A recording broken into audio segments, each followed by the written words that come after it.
Hello everybody, welcome along. Nigel here with you, Nigel's Modelling Bench. Welcome back to the channel, and here we are now with part 53 is this, and pack 91. So, this is the beautiful DeAgostini Mustang Shelby GT500 in 1/6 scale. It's absolutely huge. Here's the top of the engine. You can see just how big this model actually is. It's lovely. Right, so pack 91, so we're really getting on with it.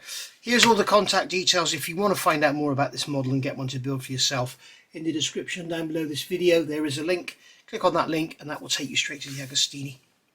So, EAA's one-off Mustangs, and there we go. And that makes me not want to sell mine because that's what my Mustang looks like. And I've got 20-inch wheels for it as well, and I've never ever fitted them. Anyway, so yeah, the US Experimental Aircraft Association, they built these Mustangs and sold them in fundraising auctions. This one was sold for $230,000. Wow. Wow. And there they are next to the Thunderbirds. Beautiful interior. There's colour flashes and everything. You can see this is a 2013 there, so that'll have the Coyote engine. That's the S197 facelift. So on here we're going to be working on the fuel pump. So you can see all there, and then Ford engines at Le Mans. So you'd think that was a Porsche, wouldn't you? Following the Ford GT40 success, the Mirage in Gulf livery gave Ford its first 24-hour Le Mans victory as an engine constructor in 1975. And then Spices were the best C2s in the second half of the 80s and early 90s, always powered by Ford Cosworth engines. Yeah, we'll never forget the Ford Cosworth, will we? Blimey.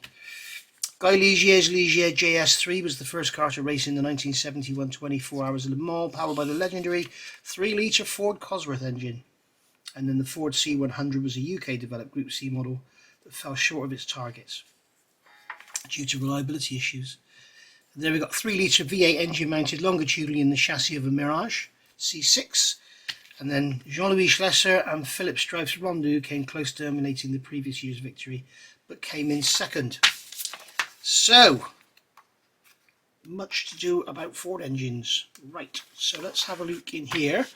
So we'll put the light on because we've finished looking at the magazine, and we'll look at pack 91, and here it is. And as you can see, there's a lot in here to play with. So they really are giving us lots of work to do, which is nice, because sometimes these part works you just get a part and that's it. In fact, pack 93 is just giving us a part, so I spoke too soon, I guess. So I'm going to cut the tops off these screws. Okay, and we'll leave those in the bag so we've got the identification. Oh, so yes, I can see what they are because one's metal and one's plastic.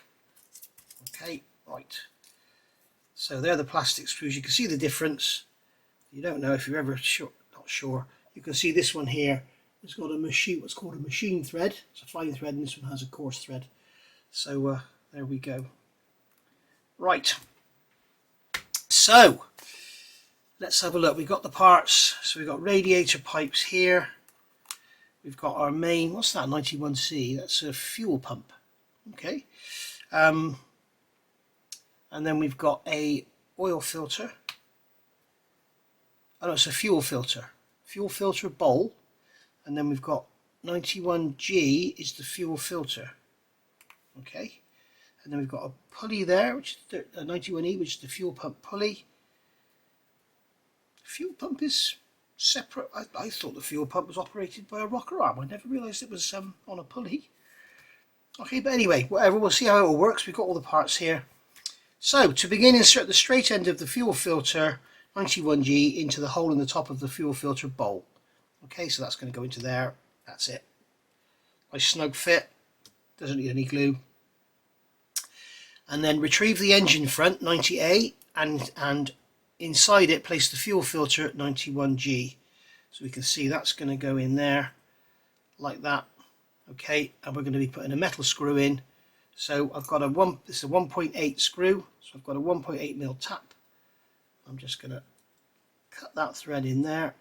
One turn forward, half a turn back, just like so.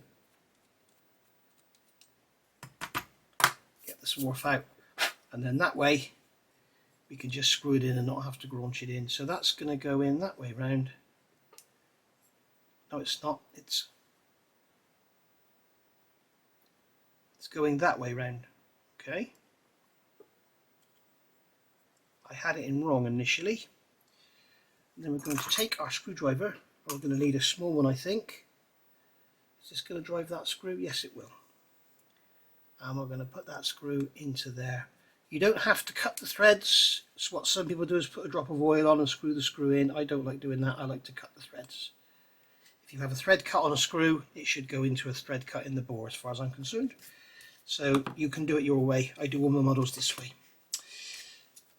Make sure the flange of the fuel filter is properly seated and secure the two parts using a DSO3 screw, which is what I've just done. So that DSO3 screw there will be a spare. Now place the fuel pump 91C onto the fuel pump mount 91D, and you can see we've got a pin there that's going to go through this hole, and there's a tab that's going to go into that notch, so that's going to go there, and that's going to give us our correct orientation like that. Alright. Note the pump has a protrusion that fits into a slot in the base of the mount to ensure correct mounting orientation. And then coming over the page, turn the fuel pump mount over and place the fuel pump pulley on its base. So you can see on this side we've got like a recess. That's going to go over there. Okay, and then we're going to take one of our screws and we're going to screw it in. Just like so. It doesn't need to be left to turn because I don't think anything's going to be turning. So we'll just tighten it up. Next, position the fuel pump mount 91D to the right of the engine front 90A. You will see that the pin on the lower part of the mount pushes into place and orientates the part correctly. So we're going to put this onto our engine front. So we've got a pin here, we've got a pin there with a hole in it. And then we've got those two holes there, and what that's going to do, that's going to orientate that correctly.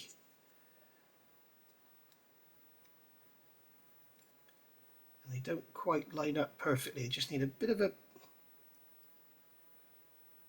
I got this right? No, I haven't, I'm doing it wrong, I've told you wrong. It's going over there.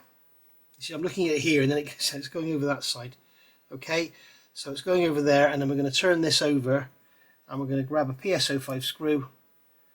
We're going to stick that in there and we're going to tighten it up just like so. So sorry, it doesn't go into those holes there, it goes into those holes on that side. I looked at that and yeah, it misled me. It's my fault for being stupid. Okay, so once the pump and its mount have been placed, fixed in place with a PSO5 screw. So that's our engine front there. Get ready the two parts of the radiator pipe and engage the 3 attachment points until the pipes are fully joined together. So we've got 3 pins, 3 holes, and that's just literally going to push together like that. Now if you want to, I'm not going to do it because DeAgostini have asked me not to, but you could get a silver Sharpie and go around there and paint those Jubilee clips. Something I am going to do is clean off this sprue gate because that's sticking out and not looking very nice. Okay, so as I say, if you're a scale model and you want to do this really nice, you would glue this together, deal with the seam and paint everything.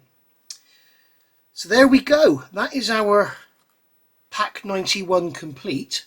I'm not going to go on to pack 92 now because I'm going to do 92 and 93 together and don't want to make a really long video.